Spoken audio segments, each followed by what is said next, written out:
Class 12 physics कल paper है। चलो आओ कल के लिए एक बहुत ही इंपॉर्टेंट टॉपिक करते हैं जो हाईली इंपॉर्टेंट है, चाहे कभी भी पेपर हो फिजिक्स का, किसी भी ईयर का पेपर हो, लेकिन ये टॉपिक करे बगैर बच्चा जा ही नहीं सकता। That is moving coil galvanometer, और हाई चांसेस है कल फिजिक्स के पेपर में मिलने वाला है। That is moving coil galvanometer. तो चलो स्टार्ट करते हैं मूविंग कॉइल गैल्वेनोमीटर। तो क्लास ये मैं रैपिडली पूरा टॉपिक भी रिवीजन कराऊंगा, और इसमें जितनी भी पॉसिबिलिटीज हो सकती हैं क्वेश्चन की मैं सब बता दूंगा, जितनी भी पॉसिबिलिटीज हो सकती हैं। तो सबसे पहला जो सवाल आएगा वो यही आएगा कि इसका वर्किंग प्रिंसिपल क्या होता है। तो अगर हम बात करें मूविंग कॉइल गैल्वेनोमीटर का वर्किंग प्रिंसिपल होता है जब कभी भी किसी करंट कैरिंग कॉइल को हम एक मैग्नेटिक फील्ड में रखते हैं, जब कभी भी हम किसी करंट कैरिंग कॉइल को मैग्नेटिक फील्ड में रखते हैं, इट एक्सपीरियंस अ टॉर्क। तो उस पर क्या लगता है बच्चों, एक टॉर्क लगता है। तो जब कभी भी हम किसी करंट कैरिंग कॉइल को मैग्नेटिक फील्ड में रखते हैं, it experience a torque which is BINA sine theta.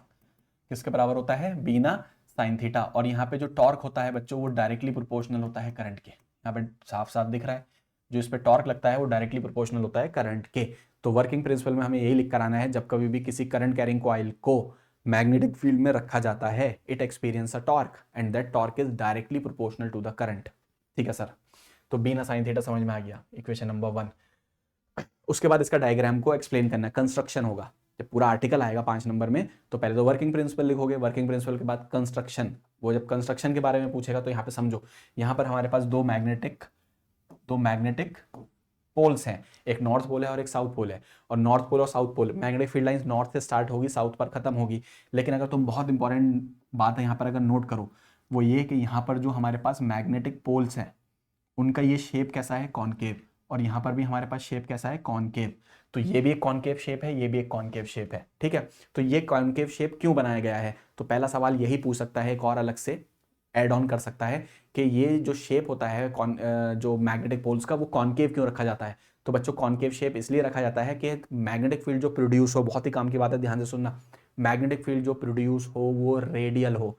कैसी हो, रेडियल हो, यानी यूनिफॉर्म। देखो ये लिखा हुआ है यहाँ पर, यूनिफॉर्म रेडियल मैग्नेटिक फील्ड। अब अगला सवाल यहीं से पूछेगा कि इसका एडवांटेज क्या है। क्लास समझते रहना मेरी बात, आर्टिकल पूरा बता रहा हूं, एक एक सवाल भी बता रहा हूं, कुछ नहीं बचेगा। 101% इस वीडियो से कल तुम्हें कुछ ना कुछ मिलेगा, 100%। तो क्लास रेडियल मैग्नेटिक फील्ड क्यों होती है, तो रेडियल मैग्नेटिक फील्ड का काम ये होता है कि यहाँ पर ये जो कॉइल है, तुम देख रहे हो लाइंस खींची हुई है, ये जो कॉइल है, यहाँ पर ये कॉइल और मैग्नेटिक फील्ड, यानी जो मैग्नेटिक फील्ड है वो कॉइल के प्लेन के हमेशा कैसी बनी रहे, पैरेलल बनी रहे। कैसी बनी रहे बच्चों, पैरेलल बनी रहे। यानी कॉइल और मैग्नेटिक फील्ड कैसी बनी रहे, पैरेलल। ये कॉइल है और ये मैग्नेटिक फील्ड है, पैरेलल बनी रहे।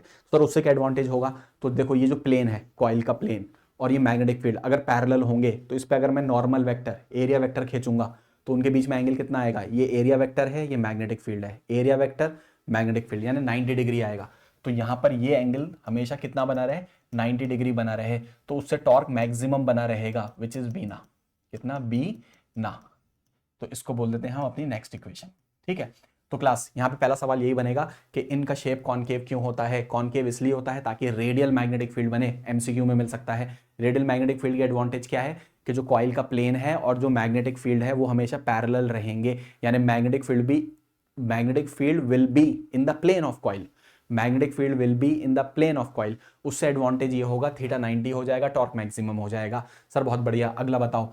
फिर यहां देखो क्लास, ये सर्कल सा जो दिख रहा है ना, ये एक सिलेंड्रिकल सॉफ्ट आयरन का कोर है, एक सॉफ्ट आयरन का सिलेंडर है ऐसे, और इस सिलेंडर के ऊपर ऐसे कॉइल लपेटी गई है।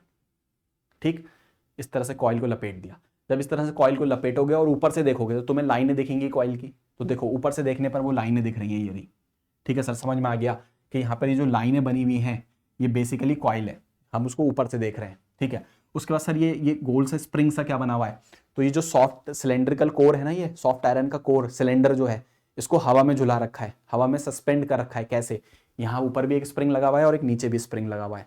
तो स्प्रिंग की हेल्प से इसको होल्ड कर रखा है। ये वो स्प्रिंग है, ये जो सर्कल सा बना हुआ है इसके ऊपर, ये स्प्रिंग शेप का। ठीक, तो सर समझ में आ रहा है। दो हमारे पास यहाँ पे मैग्नेट के पोल हो गए, कॉनकेव हो गए, रेडियल फील्ड हो गई, थीटा 90 हो गया, टॉर्क मैक्सिमम हो गया, सॉफ्ट आयरन का कोर हो गया। सॉफ्ट आयरन का कोर क्यों, क्योंकि सॉफ्ट आयरन ये भी पूछता है, तो सॉफ्ट आयरन का ही कोर क्यों बनाते हैं। सॉफ्ट आयरन एक फेरोमैग्नेटिक सब्सटेंस है, ये सारी के सारे मैग्नेटिक फील्ड को अपने अंदर से पास होने देता है, यानी मैग्नेटिक फील्ड को अपने अंदर से पास होने देता है, मतलब कॉइल से लिंक करके रखता है। मैग्नेटिक फील्ड को किससे लिंक करके रखता है? कॉइल से। उसके बाद आगे चलेंगे, कॉइल हो गई क्लास, कॉइल से फिर यहाँ एक निडल जुड़ी होती है, देखो ये निडल, और ये निडल, ये रहा पॉइंटर, और पॉइंटर के ऊपर यहाँ क्या लगा हुआ है? स्केल। तो अच्छे से इस डायग्राम को बना लेना, बस इतना ही टाइम लगाएंगे इसके ऊपर। अब नेक्स्ट चलेंगे इसकी थ्योरी। अब थ्योरी में सर क्या लिख के आना है? तो थ्योरी में पहली बात तो ये लिख के आनी है कि जब कभी भी करंट कैरिंग कॉइल को मैग्नेटिक फील्ड में रखेंगे, इट एक्सपीरियंस अ टॉर्क, और मैक्सिमम टॉर्क होगा बीना। ठीक है सर, लिख देंगे। उसके बाद अब क्लास वो जो कॉइल है वो तो उस पर टॉर्क लगाई है बीना, उसकी वजह से ही कॉइल घूमती है, और जब कॉइल घूमती है तो जो ऊपर स्प्रिंग लगा है वो भी घूम जाता है, उसमें ट्विस्टिंग आती है। तो वो स्प्रिंग के अंदर, इस स्प्रिंग के अंदर, ये वाला जो स्प्रिंग है, ये इस स्प्रिंग के अंदर, ये इस स्प्रिंग के अंदर भी एक टॉर्क डेवलप होता है, इस स्प्रिंग के अंदर भी एक टॉर्क डेवलप होता है, जिसको बोलते हैं रीस्टोरिंग टॉर्क, और जो कि होता है के थीटा। बच्चों कितना होता है? के थीटा। ठीक है, कितना होता है हमारा? के थीटा। तो इक्विलिब्रियम पोजीशन पर ये दोनों टॉर्क बराबर हो जाते हैं, विच इज बीना, विच इज बीना बराबर क्या लिख दोगे? के थीटा। यहाँ के कहलाता है टॉर्शनल कांस्टेंट, बस अभी के लिए नाम याद रख लो, टॉर्शनल कांस्टेंट, कल पेपर है ना, टॉर्शनल कांस्टेंट। इस के की यूनिट होती है हमारे पास, दैट इज न्यूटन, टॉर्क की हो गई newton metre, and that is theta will be per degree या पर रेडियन। ठीक है, उसके बाद आगे चलेंगे। यहाँ पे ध्यान से देखो, अगर मैं आई की वैल्यू निकालूं तो ये हो जाएगा that is K theta upon B N A, K theta upon B N A. यहाँ पे साफ साफ पता लग रहा है कि यहाँ पे जो करंट है वो डायरेक्टली प्रोपोर्शनल है डिफ्लेक्शन के, यानी करंट डायरेक्टली प्रोपोर्शनल है किसके? डिफ्लेक्शन के। ये आ गया क्लास, आई डायरेक्टली प्रोपोर्शनल है थीटा के। मतलब यहाँ पर जो ये स्प्रिंग, ये कॉइल घूमती है, तो लेट से ये कॉइल घूम रही है थीटा एंगल से, तो यहाँ पे पॉइंटर भी घूमता है, और उस पॉइंटर के घूमने से हमें स्केल पर क्या मिल जाती है? रीडिंग। हमें मिलती वैल्यू थीटा की है, लेकिन हम उसको थीटा को कन्वर्ट कर लेते हैं करंट में इस इक्वेशन से, ये जो इक्वेशन लिखी हुई है। सर बहुत बढ़िया, और बताइए इसके बारे में क्या आएगा? तो बेसिकली एक बार समराइज कर देता हूं चीजों को। थ्योरी के अंदर क्या लिखोगे? थ्योरी में तुम लिख के आओगे कि हमारे पास जब current carrying coil magnetic field में रखी होगी तो एक टॉर्क लगेगा, that is BINA sine theta. जब करंट कैरिंग कॉइल एक मैग्नेटिक फील्ड में रखी होगी, that is BINA sine theta. यहाँ पे रेडियल फील्ड की वजह से थीटा कितना रहता है? 90। तो यहाँ मैक्सिमम टॉर्क लगता है, दैट इज बीना, बी ना सर लिख देंगे। फिर हम लिखेंगे स्प्रिंग के घूमने की वजह से एक रीस्टोरिंग टॉर्क आता है, that is K theta, sir लिख देंगे। फिर दोनों को बराबर कर देंगे, बी ना बराबर के थीटा। ठीक है सर, इस इक्वेशन का आगे यूज करेंगे। उसके बाद नेक्स्ट इंपॉर्टेंट चीज आती है, सुन लो क्या है, हाईली इंपॉर्टेंट। वो बोलेगा what is current density, sorry current sensitivity. यहाँ पे दो टर्म हमें डिस्कस करने हैं, current sensitivity end voltage sensitivity. तो करंट सेंसिटिविटी CS के बारे में बात करेंगे, करंट सेंसिटिविटी, करंट सेंसिटिविटी के बारे में बात करेंगे end voltage sensitivity. Current sensitivity बच्चों क्या होता है? It is deflection per unit current, बहुत ही काम की बात है, डिफ्लेक्शन पर यूनिट करंट। इसकी यूनिट क्या बनेगी? इसके लिए डिग्री या रेडियन हो गया, और करंट का एम्पियर, यानी डिग्री पर एम्पियर। ठीक है, तो इसका कुछ फॉर्मूला, बिल्कुल बहुत काम का फॉर्मूला है, ध्यान से देखना। Current sensitivity deflection per unit current है। अब यहां से जरा थीटा की वैल्यू निकाल लो, तो थीटा कितना आएगा यहाँ पर? बीना अपॉन के, और ये आई से आई कैंसिल, सर बिल्कुल आएगा। तो करंट सेंसिटिविटी हो जाएगा बीना अपॉन के, बीना अपॉन के। सर बहुत बढ़िया, इसको बहुत अच्छे से याद रखना, हो सकता है कल MCQ में डायरेक्ट ही मिल जाए, सर याद रखेंगे। उसके बाद अगला टर्म इंपॉर्टेंट आता है, that is voltage sensitivity. Voltage sensitivity, voltage sensitivity को कैसे डिफाइन करोगे? Deflection per unit voltage, deflection per unit voltage. तो ये हो जाएगा थीटा अपॉन वी, बिल्कुल सर ये समझ में आ रहा है। डिफ्लेक्शन यहां से निकाल लो, थीटा की वैल्यू फिर से बीना के नीचे के, बीना अपॉन के को वोल्टेज से डिवाइड कर दो। सर क्या वोल्टेज को कुछ लिख सकते हैं? बिल्कुल लिख सकते हैं, बीना के voltage, Ohm's law, V equals IR। बहुत बढ़िया सर, आई से आई कैंसिल कर दें, कर दो, तो वोल्टेज सेंसिटिविटी आ जाएगा बीना अपॉन के आर। बहुत बढ़िया सर, बच्चों इसको देखो, बीना अपॉन के, क्या ये करंट सेंसिटिविटी से बेस्ट कर रहा है? सर बिल्कुल कर रहा है। तो यहाँ वोल्टेज सेंसिटिविटी बराबर आ जाएगा current sensitivity upon R, current sensitivity upon R. ये कल MCQ में मिल सकता है, इस पर न्यूमेरिकल भी मिल सकता है कि वोल्टेज सेंसिटिविटी बराबर होता है current sensitivity divide by are.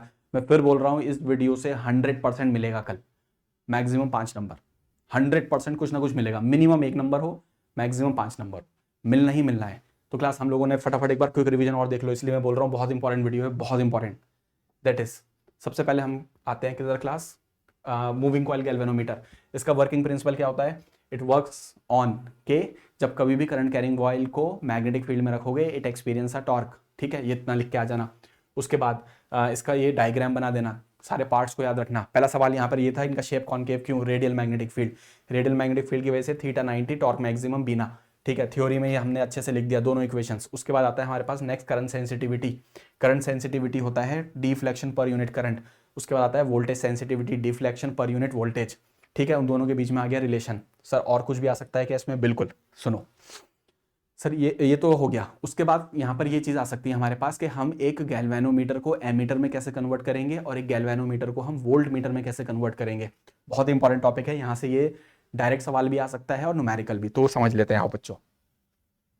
तो क्लास हमें पहले केस में क्या करना है, एक हमारे पास गैल्वेनोमीटर है, इसका सिंबल है, और इसको हमें इसमें कन्वर्ट करना है एमीटर में, ठीक है। तो गैल्वेनोमीटर से कुछ बातें याद रखनी है, इसका रेजिस्टेंस को हम बोलेंगे Rg और इससे जो करंट जा रहा है बच्चों उसको क्या बोलेंगे हम, Ig। Ig is full scale deflection current, full scale deflection current, deflection current.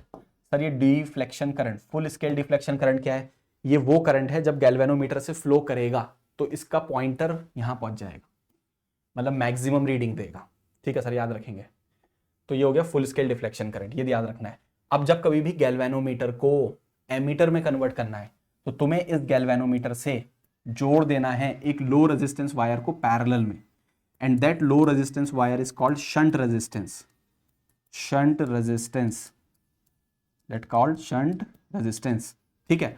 अब यहां पर जो नया एमीटर बना उससे लेट से मैक्सिमम करंट कितना आ रहा है, I, यहां पे मैक्सिमम कितना जा सकता है सर Ig, इसका रेजिस्टेंस Rg, तो यहां कितना करंट जाएगा, देखो यहां से I आया, Ig गया, तो यहां से जाएगा I माइनस Ig, ठीक है। अब इसकी न्यूमेरिकल के लिए इक्वेशन लिख लो, ये पॉइंट A है, ये पॉइंट B है, तो ये पॉइंट भी A होगा और ये पॉइंट अपना B होगा, A B सेम पोटेंशियल। उसके बाद इन दोनों पे वोल्टेज सेम है, तो इसका वोल्टेज क्या लिखोगे, Ig Rg, बिल्कुल सही सर, Ig Rg। और यहां का वोल्टेज क्या लिखवाओगे, IR, तो I minus IG RS, I minus बच्चों कितना IG इंटू RS, तो ये इसकी हमारी वर्किंग इक्वेशन हो गई, ठीक है सर, समझ में आ रही है बात, ठीक है। तो यहां हमने गैल्वेनोमीटर को एमीटर में कन्वर्ट कर लिया, तो ये स्टेप पूछेगा, पहला स्टेप क्या है गैल्वेनोमीटर को एमीटर में कन्वर्ट करने का, तो पहला स्टेप ये रहेगा कि you will connect a low resistance wire called shunt resistance, series में पैरेलल में। अगर मैं गैल्वेनोमीटर से पैरेलल में एक लो रेजिस्टेंस वायर को जोड़ दूं तो वो गैल्वेनोमीटर एमीटर में कन्वर्ट हो जाएगा, न्यूमेरिकल आएगा, ये इक्वेशन यूज होनी है, ठीक है। उसके बाद अगला लास्ट सुन लो, अगर हमारे पास एक गैल्वेनोमीटर है और मुझे इसको वोल्ट मीटर में कन्वर्ट करना है, किसमें कन्वर्ट करना है बच्चों, वोल्ट मीटर में, तो वो कैसे होगा सर, समझ लो, यहां से मैक्सिमम करंट कितना Ig, रेजिस्टेंस कितना Rg, तो मैं क्या करूंगा क्लास, इस गैल्वेनोमीटर को कनेक्ट कर दूंगा हाई रेजिस्टेंस वायर से सीरीज में, गैल्वेनोमीटर से कनेक्ट कर दूंगा हाई रेजिस्टेंस वायर को सीरीज में, सर समझ में आ गया। ये यहां से करंट कितना जा रहा है Ig, अब यहाँ पे जो टोटल वोल्टेज है V, उसकी वैल्यू लिख लूंगा, V इक्वल्स क्या होता है IR, करंट कितना है Ig और इसके रेजिस्टेंस कितने हैं, दोनों सीरीज में लगे हुए हैं, R प्लस Rg। ये इक्वेशन से मैं न्यूमेरिकल सॉल्व कर सकता हूं। सर थोड़ा सा ये V कौन होता है, V वो होगा जो वोल्ट मीटर तुमने बनाया, मान लो पेपर में लिखा हुआ है वोल्ट मीटर बनाओ 0 से 20 वोल्ट का बाय यूजिंग दिस गैल्वेनोमीटर, तो यहां पर V की वैल्यू हो जाएगी 20 वोल्ट, ठीक है सर, समझ में आ गया, ठीक है ना। तो इस तरीके से हम एक गैल्वेनोमीटर को कन्वर्ट कर सकते हैं वोल्ट मीटर में। तो फिर से सुन लो, गैल्वेनोमीटर को अगर वोल्ट मीटर बनाना है तो सीरीज में कनेक्ट कर देना हाई रेजिस्टेंस वायर, और अगर गैल्वेनोमीटर को एमीटर बनाना है तो low resistance wire shunt resistance को कनेक्ट कर देना पैरेलल में, सीरीज में करोगे पैरेलल में, सर पैरेलल में कर देंगे। तो ये पूरा पैकेज हो गया फॉर गैल्वेनोमीटर, 100% आ रहा है, 100% आ रहा है इस वीडियो से कल। क्लास बहुत याद से अच्छे से करके चलाना, best of luck for your board exam.